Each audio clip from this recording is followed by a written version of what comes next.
तो इस पूरी कहानी का जो सीन हम खुद उसको देखकर मोटिवेट हुए। मैं कहा यार, जब इसने पढ़ना स्टार्ट किया तब हम अपनी 11वीं पूरी पढ़ चुके थे। जो लोग बोलते हैं ना 11वीं पूरी बर्बाद है सर, क्या करें कैसे करें। सिंपल एग्जाम्पल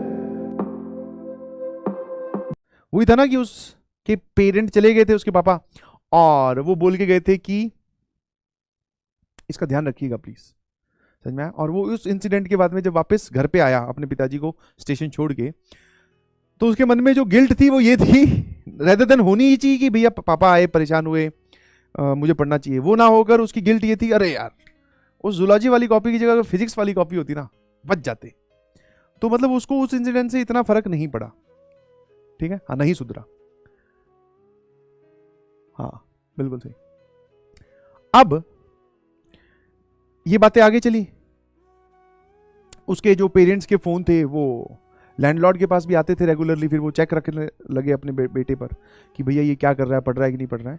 तो उसने तब भी कोचिंग जाना नहीं शुरू किया, बट हाँ वो एक डर में कि हम लोग पापा आएंगे किसी दिन होमवर्क चेक करेंगे या नोट्स चेक करेंगे, तो नोट्स बनाने लग गया था। और वो नोट्स वाला काम भी ऐसा नहीं बड़ा एफिशिएंटली कि मतलब रोज बैठ रहा है 5 घंटे, नहीं जी, वो पूरे हफ्ते में कभी एक दिन 1 घंटे लेके बैठ गया, बोले लिख लेता हूँ कुछ 5-10 मिनट बाद में या 1 घंटे बाद में, थोड़ा बहुत जितना लिखा गया वो ठीक है, उसके बाद में अपने टेबल से खड़ा होके वापस वही काम। अच्छा, उसकी जो दिनचर्या थी वो मैं आपको थोड़ी समझा दूं।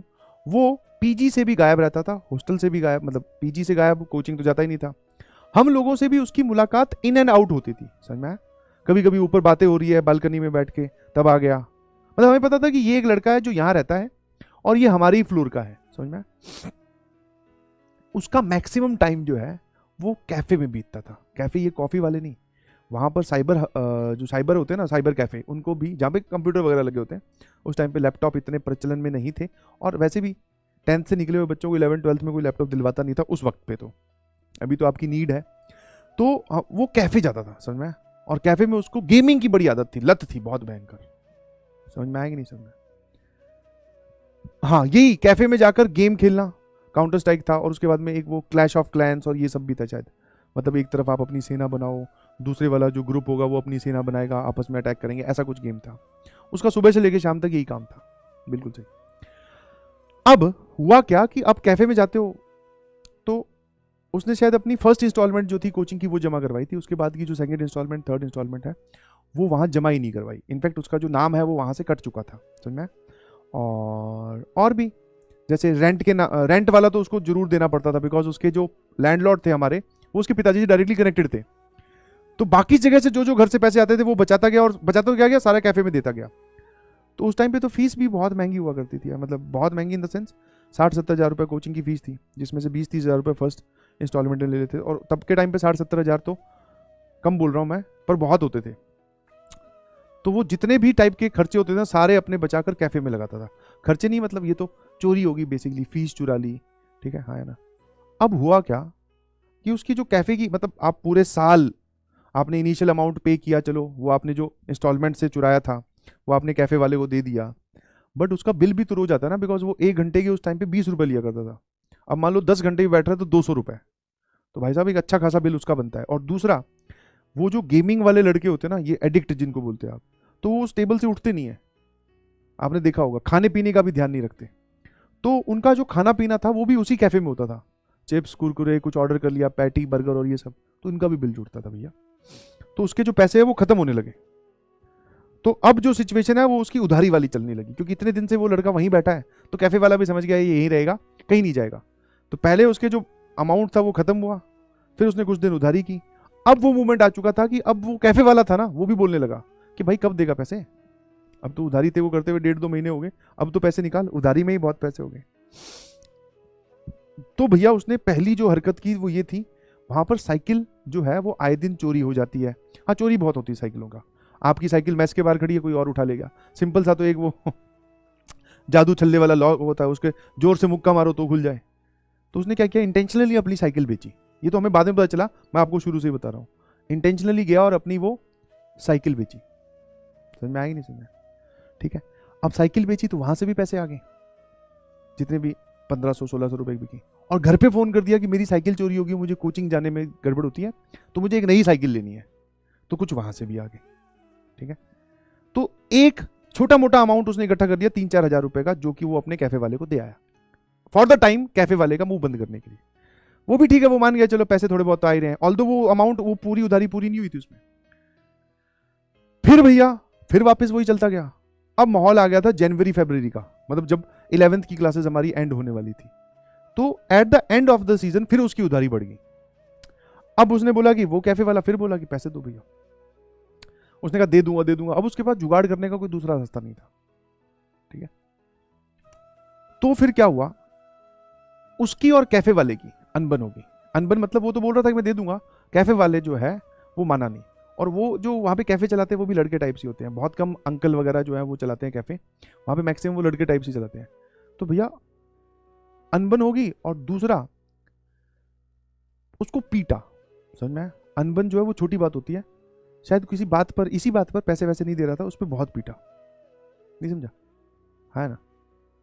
और इतना पीटा कि मतलब नहीं पीटना चाहिए था, जा जा क्या पैसे की उधारी है यार। और जब वो वापस पीजी आया तब उसने हमें ये सारी कहानी बताई पीटने के बाद, और ज़्यादा ही पीट रखा। मतलब ऐसे बोलते हैं ना, एक होता है पीटना और एक होता है बहुत ज़्यादा मतलब हालत ही ख़राब कर देना। काफ़ी दिन तो उसने 2-3 दिन तो रेस्ट किया, 3-4 दिन बाद में अपने पेरेंट्स को बुलाया, नहीं समझे। फिर उन्होंने, हमने तो पहले आते ही बोला था भैया पापा को फ़ोन करते, वो आएंगे, कैफ़े वाले से भी निपट लेंगे, तेरी उधारी भी हो जाएगी, तेरे को यहाँ से ले भी जाएंगे। अब हमें अल्टीमेट चारा यही दिख रहा था कि तू यहाँ से चला ही जा, बिकॉज यहाँ रह के खराबी हो रहा है।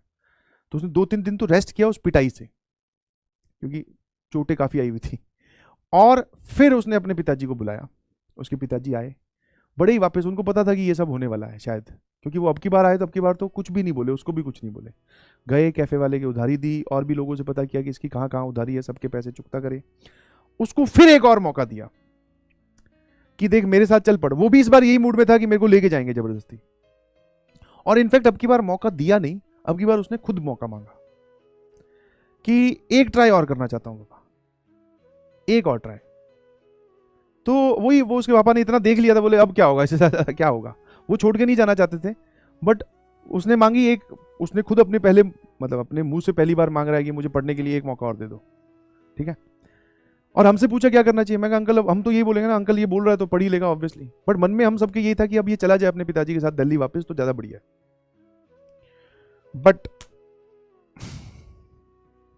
वो भैया नहीं माना। 11th के एंड होने पर, मतलब वो सीजन हमारा एंड हो रहा था, हम सब लोग 11th खत्म होते ही अपने अपने होम टाउन वापस जा रहे थे पेपर देने। स्कूल वाले जो एग्जाम्स होते हैं वही फॉर्मेलिटी वाले, प्रैक्टिकल वगैरह कुछ, वो देने जा रहे थे। वो उस ड्यूरेशन में वहीं रुका रहा। उसने हमसे क्या किया, नोट्स जेरोक्स करवाए। वो पिताजी के सामने रहते रहते 2-4 दिन पिताजी रुके थे, हम सबके नोट्स जेरोक्स करवा लिए, क्योंकि उस टाइम पे ऐसा तो था नहीं रिकॉर्डेड लेक्चर्स आपको कहीं से मिल जाएंगे, ठीक है। रिकॉर्डेड लेक्चर्स कहीं से मिल जाएंगे, देख लो वापस, खुद ही पढ़ना होता है। नोट्स फोटोकॉपी करवाए, बैठ के नोट्स बनाना स्टार्ट किया भैया, पढ़ता गया, लिखता गया बहुत सारी। अब सोचो उसकी मेंटल हेल्थ क्या होगी कि उसको कुछ नहीं समझ में आ रहा हो, बट वो लिखता गया, करता गया काम, रुका नहीं। थोड़ा बहुत सपोर्ट हम लोगों ने कर दिया, समझ में आया? कि तेरे को कोई चीज़ नहीं समझ में आए तो तू एक बार लिखता जा, अपने नोट्स कंप्लीट कर ले, उसके बाद में जब हम वापस आएंगे तब तू हमसे पूछ लेना। और वो इंस्टीट्यूट मतलब कोचिंग में जाकर भी डाउट पूछ आता था, और वहाँ पर वो अपने, वो तो उसको तो पता ही नहीं था कि कहाँ डाउट पूछते हैं, उसको बताया कि डाउट काउंटर वहाँ होता है, वहाँ जाके डाउट पूछ लेना। तो उसने कुछ कुछ चीज़ें वहाँ बैठकर समझनी स्टार्ट की, मतलब उसने अब अपनी तरफ से एफर्ट लगाने स्टार्ट किए। उसके लिए तो तीनों सब्जेक्ट अननोन थे, कुछ नहीं आता था, बिलीव मी, समझ में आया? कुछ भी नहीं आता था उसको, बट उसने नोट्स बनाने स्टार्ट किए, टीचर्स से जाके मिलना स्टार्ट किया, इंटरेक्शन बढ़ाया। और इंटरेक्शन भी सिर्फ एक ही तरीके का, दैट इज कि सर मुझे ये नहीं आता, इसको कैसे सॉल्व करूँ। और हम लोग आए थे करीबन 1.5 महीने का गैप लेकर, ठीक है। घर जाना, वहाँ पे एग्जाम्स देना, फिर कुछ दिन की छुट्टियाँ, फिर 12वीं का सेशन स्टार्ट होने में 1.5 महीने का गैप था। 1.5 महीने बाद में आया, वो घर नहीं गया था उस दौरान, घर नहीं गया, वो वहीं था। हाँ, स्कूल जो है उसके पिताजी की ठीक ठाक चलती होगी, तो बहुत सारे स्कूल्स में ऐसा भी होता है 11th के बाद में पेपर देने की जरूरत नहीं पड़ती थी तब, अभी अलग सिचुएशन होगी। वापस आया, हम लोग वापस आए, तो अब हमें उसमें 360 डिग्री तो नहीं 180 डिग्री का चेंज दिखाई दे रहा था। अब वो पलट चुका था भाई, अब उसके चेहरे पे एक्साइटमेंट और पढ़ने का जुनून। अब जो हमारी इंटरेक्शन होती थी ना, वो यही होती थी, यार ये वाली चीज कैसे सॉल्व कर सकते हैं, ये तुम लोग कहाँ से पढ़ते हो, कौन सा टीचर कोचिंग में जो है वो, मतलब तुम्हारा बैच कौन सा है, कौन सा अच्छा है, वहां जाके पढ़ेंगी, वो कनेक्ट करके पढ़ा दे यार, ऐसा कुछ बताओ ना। तो अब उसकी इंटरेक्शन इस लेवल की होने लगी, गया पढ़ा, हमारे साथ पढ़ा, बीच में 12th के बीच में आती भैया हम लोगों से भी आगे निकलने लगा। वो ये ना जुनून है, खूब पढ़ता गया, खूब खूब खूब। और 12वीं में क्या होता है, थोड़ा टाइम लेके हम लोग वापस अपने घर लौट आते हैं, बिकॉज अब प्रैक्टिकल्स होते हैं, असली बोर्ड्स होते हैं। उसने उन दिनों में भी खूब आग लगाई पढ़ाई में, ठीक है। जब फर्स्ट अटेम्प्ट का रिजल्ट आया, मतलब वही जब मैंने पहली बार दिया, ड्रॉप की बात नहीं कर रहा हूँ, पहले वाली बार की, तो जब दिया तब मेरी जो रैंक आई थी और उसकी जो रैंक आई थी उसमें 7,500 का डिफरेंस था। मतलब वो मेरे से 7,500 आगे था। फिर डिसाइड किया उसने, और हम लोग उससे मोटिवेट भी हो रहे थे, थोड़ा जेलस भी हो रहे थे। मैं कहा यार ये बाद में स्टार्ट किया इसने पढ़ना और हमसे आगे निकल गया। ऑल्दो हम दोनों की रैंक थोड़ी पीछे पीछे थी, वो मजेदार रैंक नहीं थी। फिर हम लोगों ने दोनों ने डिसाइड किया, मतलब सभी ने, हमने मैक्सिमम लोगों ने, कि ड्रॉप भी लेंगे इस बार यार, 12th आ गया बीच में, थोड़ा मूड खराब हो गया, ड्रॉप लेते हैं। फिर गए ड्रॉप में, फिर हमने पढ़ाई की, ठीक है। अब की बार जो रैंक का डिफरेंस था वो ज़्यादा डिफरेंस नहीं था, ठीक है। अब की बार वो मुझसे 300 रैंक पीछे था, समझ में आया। तो वो चला गया DTU और मैं चला गया इधर NIT कुरुक्षेत्र। समझ में आया कि नहीं समझ में आया? तो इस पूरी कहानी का जो सीन हम खुद उसको देखकर मोटिवेट हुए। मैं कहा यार जब इसने पढ़ना स्टार्ट किया तब हम अपनी 11वीं पूरी पढ़ चुके थे। जो लोग बोलते हैं ना 11वीं पूरी बर्बाद है सर, क्या करें कैसे करें, सिंपल एग्जांपल। और इस पूरे में एक ही प्रकरण में यही था कि वही जो मैं आज आपको क्लास के लेक्चर के बीच में बोल रहा था कि बस अब चाहे जो हो जाए, वो वाली सिचुएशन आ गई थी। और उसके बाद में there is no turning back, उसके बाद इंसान आगे ही बढ़ता है। समझ में आ रहा? There is no turning back.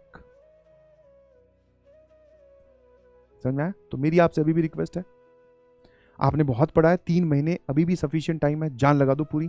और इतनी जान लगाओ कि आपसे लोग पूछेंगे यार तुम्हारी स्टोरी क्या है, तुमसे लोग मोटिवेट हो।